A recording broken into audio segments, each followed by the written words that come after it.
Inclusión es una articulación entre todos los demás ejes y lo podemos entender como una modificación fundamental de reconocer nuestras diferencias, de reconocernos como sujetos de derecho donde todos, todas tenemos la misma facultad, derecho, acceso, pero tenemos que transformar para ello el sistema educativo nacional.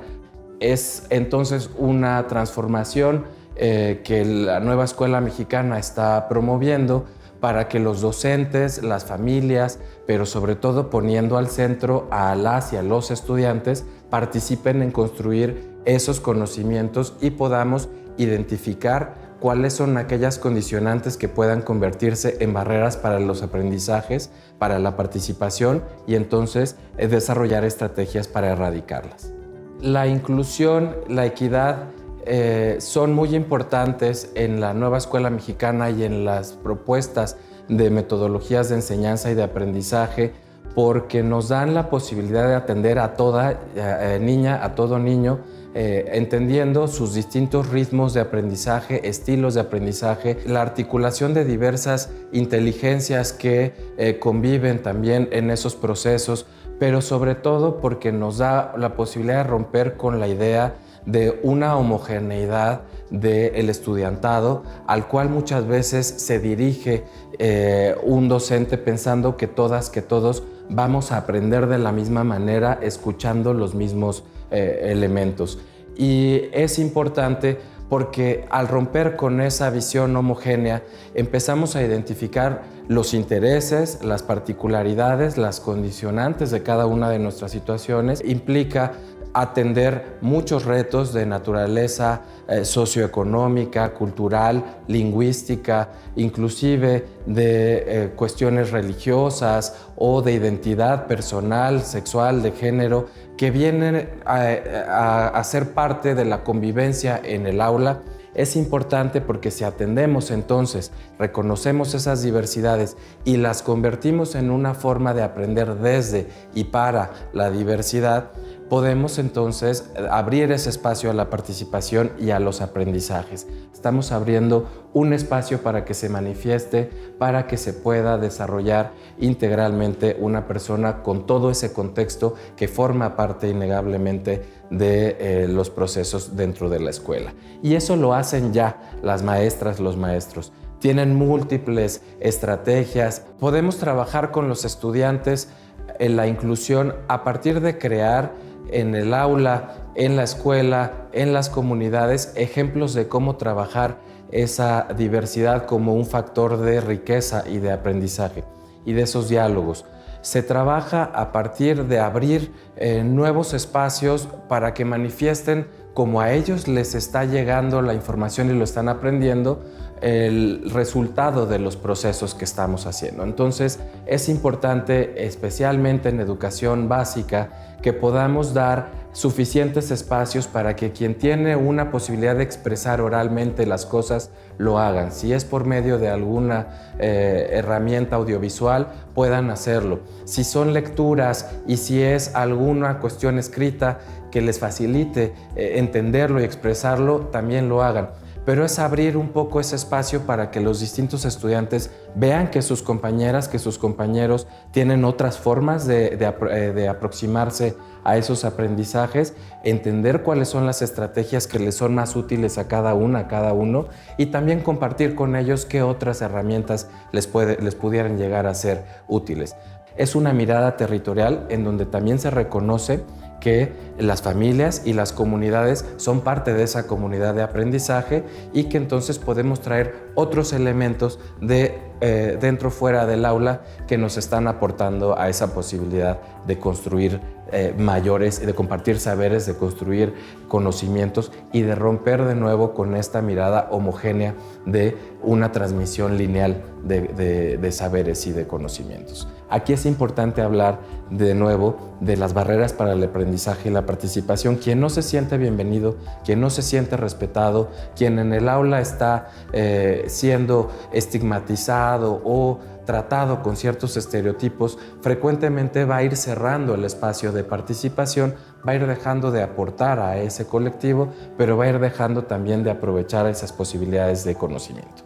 Entonces se trabaja a partir del respeto, de la tolerancia, la inclusión para la inclusión.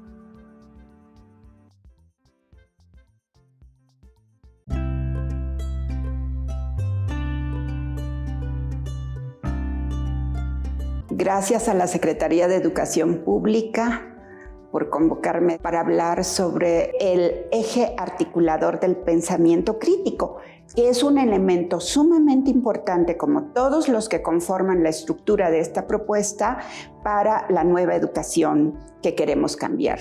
La educación siempre está cambiando, porque la educación no puede permanecer estática.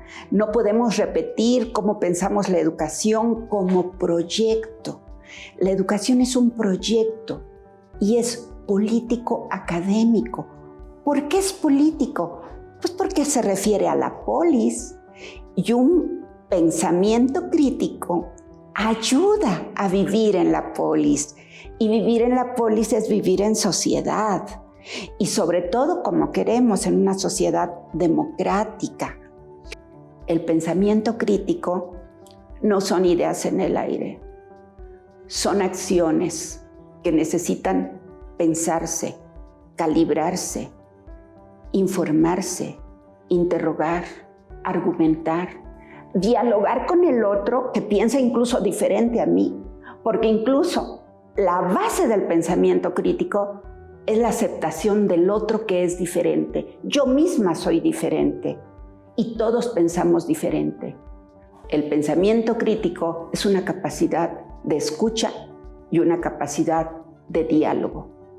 Y en el diálogo, conjuntamente, vamos construyendo nuestras razones que soportan a nuestro pensamiento crítico, que vamos a ejercer todos los días en la escuela para vivir mejor. ¿Cómo?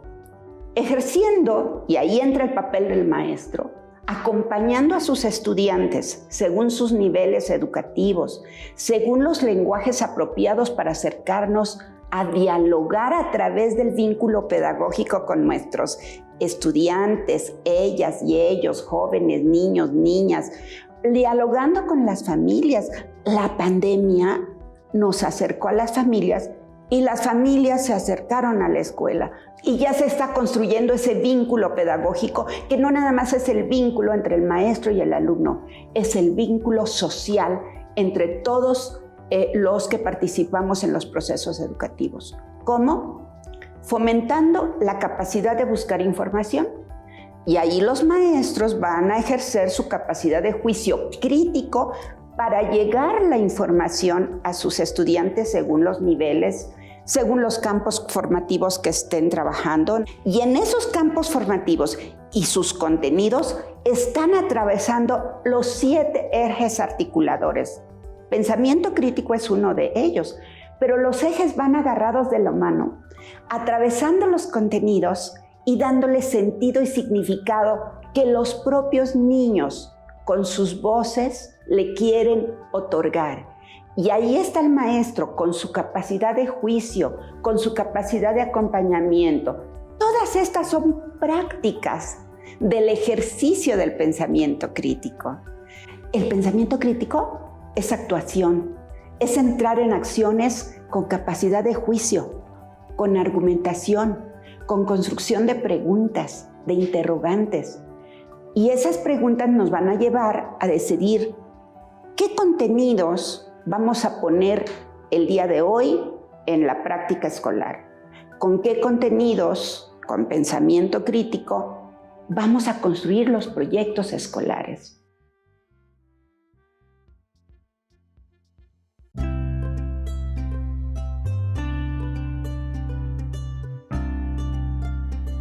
Voy a hacer referencia a un par de puntos sobre la cuestión específica de la interculturalidad crítica como eje articulador. Entre las páginas 89 y 90 del plan de estudios se consigna que el ejercicio del derecho a la educación se expresa en una escuela que forme ciudadanas y ciudadanos para vivir y convivir en una sociedad democrática que se caracterice por el ejercicio activo de las libertades individuales, el respeto al orden legal justo, la autodeterminación y participación de las comunidades en el debate público para dialogar con otras ciudadanías desde una perspectiva territorial con miras a transformar la realidad.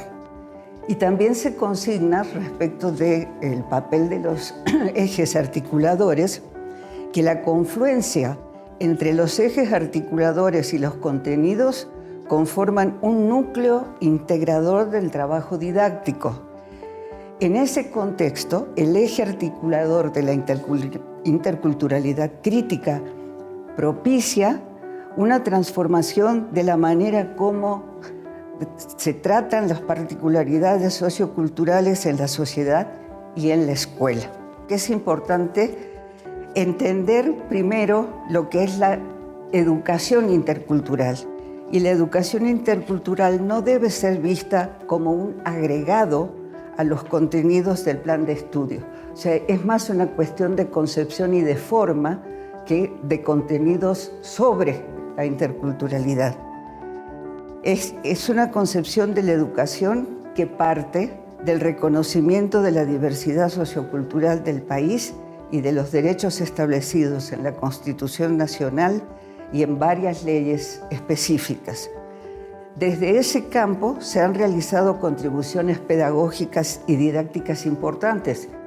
En general, la educación intercultural ha sido planteada desde los estados para llevar a cabo su visión educativa y no siempre coincide con las aspiraciones y las visiones de los diversos pueblos y grupos sociales que forman la sociedad mexicana. Ahora, la perspectiva crítica es una perspectiva justamente crítica de esa manera en que se ha entendido la educación intercultural y está sustentada, esta perspectiva crítica, en una construcción que no venga desde arriba del Estado, sino que sea construida colectivamente en contextos específicos. Entonces, esa perspectiva propone una concepción de la cultura que incluye varias dimensiones que abarcan desde los aspectos materiales y simbólicos de la cultura hasta la generación de nuevas subjetividades, nuevas maneras de pensar, sentir, construir, imaginar. La relación entre culturas ocurre en condiciones de asimetría de poder generadas históricamente y supone entender esta perspectiva que es posible enseñar y aprender desde diversas concepciones generadas por pueblos y comunidades a lo largo de su historia y de sus experiencias vividas. La importancia de incluir el eje articulador de la interculturalidad crítica en el plan de estudio y en las prácticas cotidianas de la escuela se refiere a que esta perspectiva propicia el reconocimiento, el respeto e inclusión didáctica de la diversidad sociocultural en el contexto de la escuela. Permite además que los estudiantes identifiquen situaciones de discriminación, racismo o alguna otra forma de violencia y desarrollen ante esas situaciones la capacidad de indignarse. Por último, propicia la búsqueda de soluciones colectivas ante situaciones reales que se subsistan en la escuela en el contexto social específico de cada una. Por supuesto, aquí hay temas sensibles y los docentes tienen que tomar en cuenta el nivel en que se encuentran los estudiantes, su nivel de desarrollo cognitivo, emocional, en fin. No es una receta para todos igual.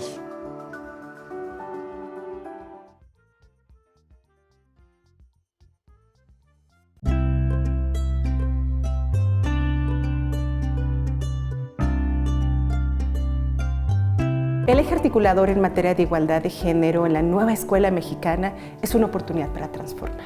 para transformar lo que históricamente creímos, cómo concebimos el día a día, cómo nos relacionamos históricamente en la escuela. Este eje nos permite 3 elementos centrales muy puntuales. Nos permite cuestionar, nos permite identificar, pero lo más importante es nos permite transformar el día a día. En las escuelas, nosotros convivimos un buen porcentaje de nuestra vida y ahí creamos lógicas e imaginarios. Este es el momento para crear nuevas lógicas y nuevos imaginarios sin discriminación, sin desigualdad y sin la exclusión histórica.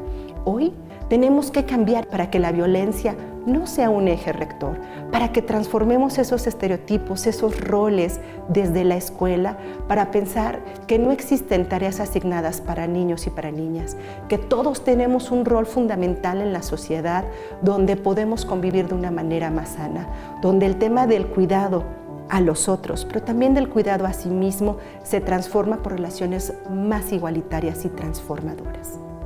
Este es un momento para que podamos crear nuevos contenidos, diversos, incluyentes, que cuenten la participación también de las niñas indígenas, de cómo a través de su cultura generan nuevas lógicas. Ellas, como yo, tenemos mucho que contar, tenemos mucho que compartir. En un México que es diverso e incluyente, esta es la provocación que nos hace, la invitación que nos hace la nueva escuela mexicana. Pero no solamente dentro de las escuelas, ¿cómo podemos transformar eso que también pasa en las casas? ¿Cómo podemos incluir a las madres y a los padres? Dejar de hablar de la sociedad, de padres de familia, sino de toda persona cuidadora de un niño. Recordemos que en este México también los abuelos, las personas cuidadoras juegan un papel fundamental. Poderlos incluir, poderles hablar a ellos, generar contenidos que no sean sexistas, donde podamos incorporar el lenguaje incluyente. Recordemos que lo que no se nombra no existe. Este es el momento de nombrar todo lo que no se había hecho, de reconocer la historia de las mujeres que han participado de manera tan vivida en la transformación de este México, reconocer a las heroínas, ponerlas como ejemplo también. Esa es la invitación de la nueva escuela mexicana y nos reconocemos juntas, nos reconocemos juntos con ustedes. En este momento de transformar, todos y todas tenemos un lugar prioritario. La igualdad de género es un derecho humano que no permite cuestionamientos.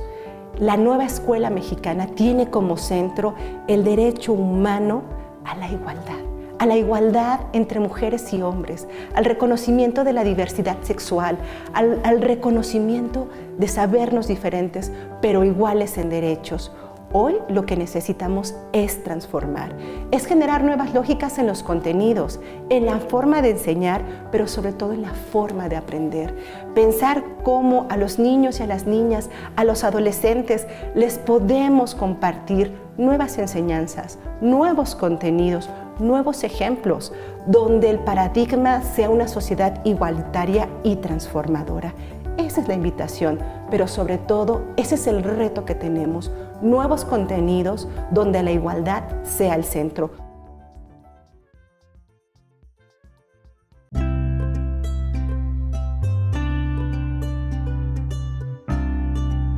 La nueva escuela mexicana nos ayuda a que podamos tomar la realidad. La vida saludable abarca diferentes aspectos. Uno de estos aspectos es la alimentación, pero también hay que tomar en cuenta que en la alimentación influye la cuestión emocional. Necesitamos una población que esté sana en cuerpo y mente. Y esto también a nivel del cuerpo, tanto la alimentación como el deporte, son elementos que nos van a llevar a un adecuado estado nutricional. ¿Por qué es importante el estado nutricional? Porque el estado nutricional es lo que nos lleva a que podamos mantenernos sanos o bien que se desarrollen enfermedades ligadas a la mala nutrición. Como nosotros empezamos a vincular nuestras emociones a cierto tipo de alimentos desde la niñez, desde la adolescencia, es muy importante que nuestra niñez, que nuestros niños, nuestras niñas, nuestros adolescentes sepan vincular a los alimentos correctos sus emociones. Necesitamos que ellos conozcan cuáles son esos alimentos saludables y cuáles son esos alimentos no saludables. Y no estamos hablando de una cuestión económica, una cuestión que digamos es caro comer sano. Estamos hablando de una cuestión de saber escoger de los alimentos que tenemos en nuestro entorno, de nuestros alimentos regionales, cuáles son más adecuados para nuestra salud. El deporte es muy importante formar el hábito desde los primeros años de vida, porque el deporte nos ayuda a tener estabilidad emocional, nos ayuda a darle a nuestro cuerpo esta parte de emoción, de manejo adecuado de la parte de nuestro estrés, todos estos sentimientos que a veces son negativos, bueno, se pueden sacar por medio del deporte. El deporte también es el complemento perfecto con la alimentación para lograr un estado de nutrición adecuado y hace una sinergia muy interesante. Solo tener alimentación adecuada sin deporte deja un espacio que hace falta completar. Hay que tener los dos para tener un cuerpo sano y una mente sana. Si nosotros no tenemos esta parte de la vida saludable, estamos dejando incompleta la educación de nuestros niños, de nuestras niñas. Necesitamos ver esta parte de salud. No empieza la salud cuando llegamos a un hospital. La salud empieza desde que nos formamos en la escuela, desde que estamos en este proceso de formación. Si aprendemos a tener los hábitos correctos, a romper ese círculo vicioso en el que nos ha metido nuestro entorno, desgraciadamente han habido factores de comercio que han influido más en lo que comemos que lo que es realmente bueno para nuestro cuerpo y para nuestra mente, incluso adictivos. Necesitamos que nuestros niños, nuestras niñas, nuestras adolescentes sepan qué alimentos son saludables, cuáles no, y que tengan las herramientas suficientes para poder hacer las elecciones correctas, para que esto pueda llevar a que cambien su realidad. Si logramos complementar una alimentación adecuada con la actividad física, evitamos el sobrepeso y la obesidad. Cuando en la edad adulta no se tiene ese peso adecuado, se desarrollan enfermedades crónicas, por ejemplo, diabetes, hipertensión, que son de los principales problemas que tenemos en nuestro sistema de salud. Es muy importante la comunidad y es muy importante la familia.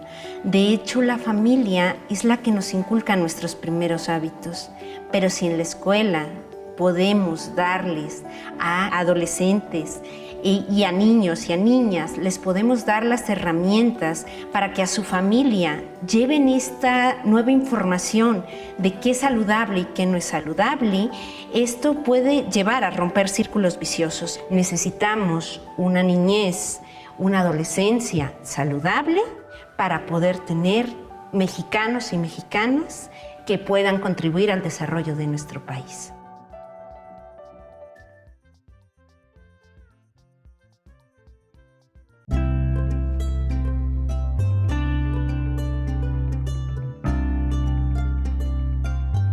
Es un gusto para mí compartirles estos sueños y compromisos que plasma la Secretaría de Educación en el nuevo plan de estudios para dar forma a este eje articulador de la apropiación de las culturas a través de la lectura y la escritura. Como sabemos, este modelo convoca a hacer de la comunidad el centro de los procesos de aprendizaje y la lectura y la escritura forman parte primordial para materializar y orientar este gran fin. Este énfasis es muy importante porque remite que al hacer a la comunidad el centro de nuestros procesos de enseñanza-aprendizaje, vamos a seguir reforzando esta formación de habilidades lingüísticas, comunicativas que empoderan y deconstruyen la capacidad de aprendizaje, pero también ayudar y enfocar a que los niños y las niñas puedan reconocer estas otras realidades, estos otros nosotros que somos en las distintas lenguas, en las distintas comunidades y en nuestra historia que podemos conocer y reconocer. ¿Cómo lo podemos desarrollar? A través de la propuesta de proyectos educativos, comunitarios, que convoca a que las comunidades escolares puedan ser comunidades lectoras, no solamente a realizar actividades educativas, sino también recreativas a través de la lectura, pero también críticas de este entorno que somos, los distintos Méxicos. Por ello, buscamos que convoque a padres de familia, que convoque a los vecinos, que convoque a distintos actores a hacer una práctica recurrente, pues está comprobado que hacer de la lectura una práctica social, de compartir experiencias a partir de lecturas en voz alta, a partir de diálogos que retomen las comunidades de aprendizaje después de desarrollar su proyecto, es un aprendizaje de esta lectura que nos empodera, de nuestra propia cultura, buscando que la lectura sea esta experiencia comunitaria y reforzada con la escritura, ¿no? Ustedes podrán ser esos modelos y guías de generar prácticas sociales de esta lectura y escritura a través de círculos de lectura, de talleres de escritura que sin duda el Gobierno de México refuerza con la Estrategia Nacional de Lectura, pero que también llevemos estas prácticas a otros espacios, al hogar, a la plaza pública, para que nos apropiemos en comunidad de ellos. Esa es la apuesta a que fomentemos esta lectura de los distintos Méxicos que somos, en nuestras letras y en nuestra diversidad, que la cual nos apropiamos y buscamos que todos y cada uno de nuestros niños y niñas se apropien y se reconozcan y orgullezcan de ella. Los invitamos entonces a que ustedes sean ese modelo de lectura, ¿no? Un niño siempre va a recordar quién le enseñó a practicar esta lectura, así como la lectura en los hogares.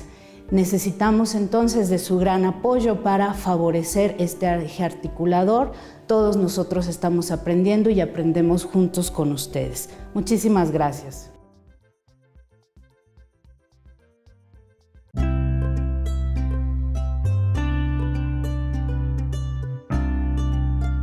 El eje articulador de artes y experiencias estéticas comprende una dimensión académica que ofrece a las y los estudiantes la incorporación de procesos creativos en el aula que ponen en marcha la capacidad de expresión y de apreciación, así como la creatividad y el conocimiento de los propios registros emocionales y reflexivos, aspectos que contribuyen a una mejor relación con la comunidad que considera lo sensible, lo plural y el ejercicio de la reflexión crítica.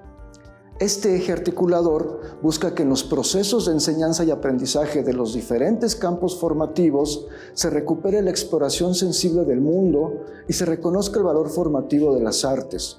Así, las experiencias que se producen en las y los estudiantes en la relación con las manifestaciones culturales, las producciones artísticas, el contacto con la naturaleza y la mirada estética sobre la vida cotidiana ofrecen ejemplos y material de estudio al momento de abordar contenidos académicos de otras áreas del saber, por lo que este eje es también un espacio que articula el trabajo interdisciplinario. Hace mención de las artes en plural, de acuerdo con los planteamientos de igualdad e inclusión descritos en la nueva escuela mexicana, según los cuales es necesario mantener un enfoque plural que no privilegie las bellas artes tradicionalmente estudiadas en Occidente, ni una concepción de la belleza centrada en los cánones europeos, sino que se pretende que al interior del aula se consideren como objeto de estudio también a las manifestaciones artísticas que tienen lugar en el entorno cotidiano de la comunidad estudiantil y las muchas formas en que aparece lo estético en el mundo.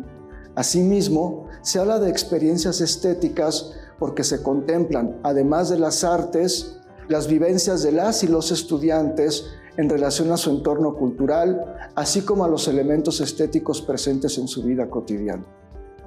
La relevancia de incluir a las artes y a la estética como un eje articulador radica en las posibilidades que ofrece el campo de la experiencia sensible del mundo a través del uso estético del cuerpo, el espacio y el tiempo, así como de las formas, sonidos, colores y texturas para despertar el pensamiento crítico y creativo, cultivar la imaginación y el sentido de comunidad en las y los estudiantes, así como el fomento a la capacidad expresiva. Esto se debe a que las experiencias estéticas con las artes, la naturaleza o con la vida cotidiana, por ejemplo, sensibilizan a las y los estudiantes, transformándolos en seres humanos críticos y conscientes de los procesos artísticos que tienen lugar en el mundo y en su comunidad. Para ello, se sugiere generar un ambiente escolar que considere la sensibilidad y propicie la creatividad en distintas áreas del saber como ámbitos plenos de experiencias significativas que desarrollan el pensamiento artístico y posibilitan el derecho humano a la experiencia estética. Más allá del ámbito de las artes, lo estético se refiere a una forma de relacionarse con el mundo, una propiedad del propio proceso de aprendizaje, así como a un ámbito de enseñanza en el que se coloca al centro el fomento a la capacidad creativa e imaginativa de las y los estudiantes. Se busca para ello que el docente en el aula propicie momentos de apreciación de las artes en sus diferentes manifestaciones y formatos, que fomente la producción de obras propias de las y los estudiantes, así como que contribuya a que consigan expresar sus juicios, emociones, sentimientos e ideas de una manera razonada y crítica al expresar sus emociones y realizar proyectos de trabajo que involucren a una o varias disciplinas. Acercar a las niñas y los niños desde temprana edad al goce y la producción del teatro, la escultura, la música, la danza, el juego, la pintura, los artefactos artísticos y la belleza natural, tiene la virtud de ampliar su espectro emocional y reflexivo, pues en esta clase de experiencias, las y los estudiantes se interrogan por sus sentimientos, por sus emociones, por sus sensaciones y por los pensamientos que conlleva la emoción estética. Muchas gracias por haber visto este video. Recuerda que puedes suscribirte al canal y activar la campanita para que te lleguen todas las notificaciones. Nada más ve a la campana y ponle todas. Que no se te olvide darle like al video, compartir y dejar algún comentario. Asimismo, te invito a mis otros dos canales, que es Mate Vlogs y James Vlogs. Y te dejo con las recomendaciones de estos videos. Cuídate mucho. Bye.